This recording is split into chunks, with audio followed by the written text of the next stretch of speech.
Welcome to the Salmon Runs YouTube. Enjoy the video. In this video, I will explain how to buy Apple One updated.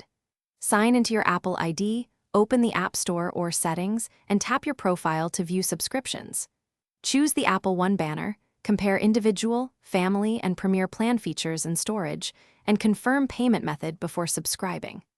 I'll walk you through device choices, family sharing setup, and how to change or cancel the plan later if needed. Decide which Apple One plan fits your household and usage. Review how many people will use Apple Music, Arcade, and shared iCloud storage, then weigh the total monthly cost against separate subscriptions.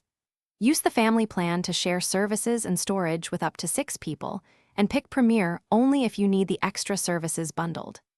I'll explain switching plans, managing family members, and avoiding duplicate charges on your device. Open Settings and tap your name to reach subscriptions, or use the App Store account tab to find Apple One. Tap the Apple One banner, compare plan details, and select Choose Plan to start. Confirm the payment method tied to your Apple ID and accept terms to activate the bundle. I'll show how to set up family sharing, check storage usage, and manage billing across multiple devices in clear steps. Thanks for watching. Consider subscribing if we helped you.